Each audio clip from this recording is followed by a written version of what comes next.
안녕하세요. 오늘도 누워서 문학작품 한 편 살펴봅시다. 현진건님의 빈처 지금 시작합니다.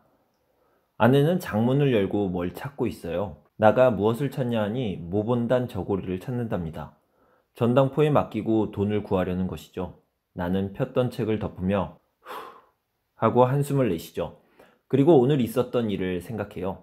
오늘 T가 집에 찾아왔었죠. 나는 아직은 수익이 없는 무명 작가라서 친척들을 피해요. 그런데 나와 동갑이고 촌수가 가까운 T는 자주 나의 집에 옵니다. 친척들 사이에서 나와 T에 대한 평가는 극명하게 갈리죠. T는 성실해서 잘 살 거고 나는 언문 섞어서 무어라고 끄적거려 놓으며 꼴의 유명한 문학가를 꿈꾸는 빌어먹을 녀석이다. 뭐 이런 거죠. 하지만 부모님만은 그래도 좋은 말씀을 해주십니다. 사람이란 늦복 모르는 거라며 축원해 주시고요. 또 그게 당신들 스스로를 위로하는 말로 들리기도 하고 그래요. T는 양산을 하나 사왔어요. 자기 아내에게 줄 양산이래요. 원래 쓰던 것이 망가져서 고르고 골라서 좋은 걸로 사왔다는 얘기를 나의 아내에게 해줍니다. 나는 속상하기도 하고 신경도 쓰입니다. 그래서 T에게 얼른 들어가서 이야기나 하자고 하죠. T가 간 후에 아내는 나에게 어떻게 살 생각을 좀 해보라고, 우리도 남들처럼 살아봐야 하지 않겠냐고 이렇게 불편한 속을 드러냅니다. 나는 아내에게 그렇게 갑자기 무슨 대책을 마련하라 하면 어떻게 하느냐고 차근차근 생각해보자고 합니다. 아내는 나에게 차근차근이 뭔 말이냐고, 그게 어느 천년에 되겠냐고 합니다. 아내의 말에 속이 상한 나는 그럼 맞벌이꾼에게 시집 갔어야지 왜 나한테 시집을 온 거냐고, 그러고도 당신이 예술가의 처라고 할 수 있냐고 사납게 몰아붙이죠. 나의 말을 들은 아내의 눈에서 나온 눈물이 한 방울 한 방울 장판에 떨어집니다. 그런 일이 있었는데 이제 또 내일 아침거리를 마련하겠다며 맡긴 물건을 찾고 있는 아내를 보니 나는 참 슬프고 마음이 시립니다. 그런데 아내가 아 맞다 그날이라고 하자 나는 찾았냐고 물어보죠. 아내는 그 인천에 사는 형님이 오신 날이라고 하고 말끝을 흐렸지만 나는 알아들었죠. 인천에 사는 형님이 오신 그날에 그 물건을 맡기고 돈을 구했던 거죠. 둘이서 한참 동안 말이 없죠. 나는 답답한 맘에 누구에게 소리라도 지르며 싸우고 싶은 마음이 생깁니다. 나는 아내에게 시비를 걸어요. 점점 어려워지는 살림에 이제 더 이상 못 견디겠지? 하고요. 아내는 그렇지 않다고 하는데 나는 뭐가 아니냐며 얼굴에 다 드러난다며 계속 몰아붙이죠. 두 사람은 6년 전에 결혼을 했죠. 나는 16세, 아내는 18세였습니다. 결혼식하고 얼마 안 되어 나는 중국과 일본에서 공부를 했죠. 돈이 충분치 않아 충분히 배울 수 없었고 집으로 돌아왔죠. 거지가 다 되어서 돌아온 거죠. 나는 계속 돈이 안 되는 독서와 글쓰기로 하루하루를 보냈고 살림이 어떻게 되는지는 전혀 모르고 살았죠. 먹고 사는 문제는 아내가 다 책임졌죠. 친정에 가서 아쉬운 소리를 해가며 돈을 구해오고 그렇게 몇 번 하다가 더 이상 그렇게 못하게 되자 이제 집안 살림을 팔거나 전당포에 맡기면서 한 끼 한 끼 떼어온 거였죠. 나가 창작이 뜻대로 되지 않아 쓰던 것을 집어던지며 화내면 아내는 나에게 조급한 마음 갖지 말라고, 자기는 꼭 나의 이름이 세상에 빛날 날이 올 거라고, 우리가 이렇게 고생하는 것이 바로 밝은 미래를 쌓아가는 것이라고 이렇게 힘이 되는 말을 해주죠. 나가 외국에 돌아다닐 때는 신풍조에 젖은 여자들, 그러니까 모던거리겠죠. 그런 것들이 끌리기도 했지만 집에 와서 아내를 겪어보니 아내에게서 순결한 맛, 따뜻한 맛을 느끼고 그 헌신적인 사랑에 감동하고 나의 마음은 행복했죠. 그리고 늦은 밤까지 일하다가 곤히 쓰러져 자는 아내의 모습을 보며 나를 위로하고 나를 돕는 천사여 하며 눈물을 흘리기도 했죠. 이야기는 다시 첫 장면으로 이어집니다. 아내가 멍하니 앉아있고 눈에 눈물이 고여 있었어요. 나가 그것을 보고 아내를 부릅니다. 마누라 하고 불러요. 아내는 네? 하고 답하는데 그 가는다란 소리가 울음에 떨리고 있죠.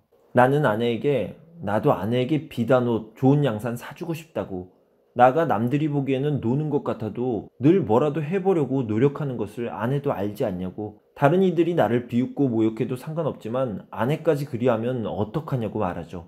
이 말을 들은 아내는 갑자기 울음 섞인 목소리, 떨리는 목소리로 여보 하고 부르더니 용서해달라는 말도 목이 메어 끝까지 하지 못해요. 그리고는 아내가 나를 와락 끌어안죠.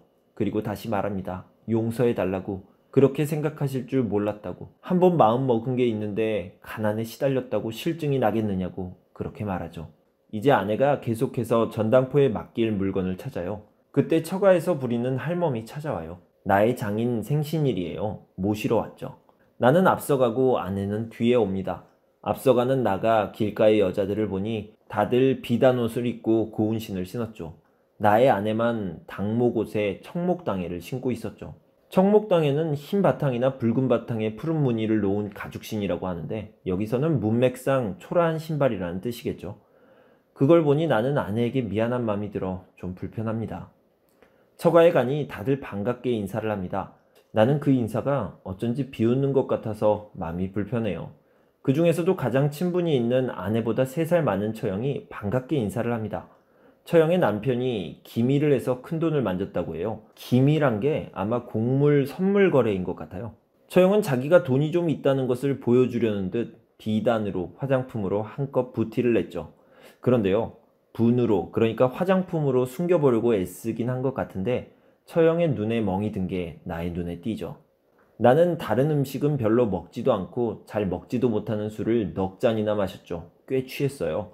그럼에도 여전히 자리가 몹시도 불편했죠. 그래서 집에 가려고 일어났더니 장모가 처음엔 자고 가라 했다가 나가 끝까지 집에 가겠다 하니 인력거를 불러주죠. 나는 인력거에서 잠이 들었고 깨어보니 집에 와 있어요. 잠에서 깬 나에게 아내가 밥을 먹으라 합니다. 처가에서 싸온 음식들이 있었죠. 술이 덜 깬 나는 국과 물만 연거푸 들이키는데 아내가 그렇게 마시기만 하면 어떡하냐며 고기도 뜯어주고 생선살도 발라줍니다. 나는 맛나게 잘 먹죠. 나가 밥을 다 먹고 나서야 아내는 밥을 먹기 시작합니다. 그 모습을 본 나는 또 아내가 너무 사랑스럽고 또 고맙게 느껴집니다.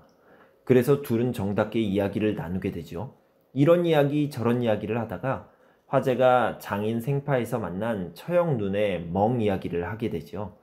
처형의 남편이 그렇게 돈을 좀 만지고 나서부터는 기생질을 하고 난리더니 집에만 오면 처형을 들볶고 때린다네요. 이번 멍도 별일도 아닌데 남편이 밥상을 냅다 집어 던졌고요. 처형이 그 밥상에 맞아서 생긴 거래요. 나는 돈 좀 생기면 다 그런 거라 했더니 아내는 정말 그렇다고 없으면 없는 대로 살아도 화목하게 지내는 게 행복이라며 진심으로 공감하고 호응해 줍니다. 이틀 뒤 날이 어두워질 때쯤에 처형이 나의 집에 찾아왔죠. 자기 신발 사는 김에 동생, 그러니까 나의 아내 신발도 하나 샀다면서 장인 생파에 청목당해를 신고 오면 어떡하냐는 말을 하려다가 나의 눈치를 보며 말끝을 흐리죠. 그리고는 자기가 구입한 비단을 보여주며 자랑을 해요. 그리고 남편 욕도 좀 하고요. 그러다가 처형은 이제 가봐야겠다 합니다. 저녁 먹고 가라는데 남편 짐 싸줘야 한다면서 남편이 기차 놓치면 고생할까봐 걱정이라고 합니다. 처형이 가고 나서 나는 그따위 남편이 기다린다고 그리 급히 가는 건 또 뭐냐며 비웃으니 아내는 하염없이 웃어요. 나는 그래도 옷감 살 돈 주니 기다리는 게 마음에 걸리긴 하겠다 하니 아내가 또 참 그런가 보아요 하고 웃으며 호응해요. 처형이 가고 나서 아내는 처형이 사준 신발을 꺼내보려다 말고 머뭇거려요. 행여 나의 심기를 건드리지나 않을까 눈치를 보는 모양이에요. 나는 그런 아내를 보고 어서 언박싱을 해보라고 재촉하죠. 아내는 몹시도 기뻐하며 신나게 신문지 포장을 뜯어요. 그리고 신어보고요. 퍽 이쁘다고 하고요. 꼭 맞는다 하고요. 새 신을 신은 발을 조금 들고서 신발 모양이 어떠냐고 나에게 묻죠. 나는 매우 예쁘다고 답하죠. 그런 아내를, 그렇게도 좋아하는 아내를 보며 나는 나도 어서 출세를 해서 비단신 한 켤레 사주고 싶은데 라고 얘기를 해요. 그런 말을 나에게서 처음 들은 아내는 너무나 깜짝 놀라죠. 아내는 조금 상기된 얼굴로 머지않아 그렇게 될 거라고 말하고요. 나는 정말이냐 묻고요. 아내는 그렇다고 꼭 그렇게 될 거라 하죠. 나는 아무도 인정하지 않는 나를 인정해주는 단 한 사람, 물질에 대한 본능적 욕구도 참아가며 나를 내조하는 아내를 보며 나를 위로하고 나를 돕는 천사여 라고 속으로 부르짖죠. 그리고는 아내의 허리를 잡아 나의 몸쪽으로 당겨 꼭 안아줍니다. 그리고 뜨거운 두 입술을 마주하고요. 아내의 눈에도 나의 눈에도 뜨거운 눈물이 흐릅니다. 소설은 이렇게 끝납니다. 가난한 부부의 생활고와 사랑을 그린 이 소설. 이 소설은 1921년 개벽을 통해 발표되었습니다. 감사합니다.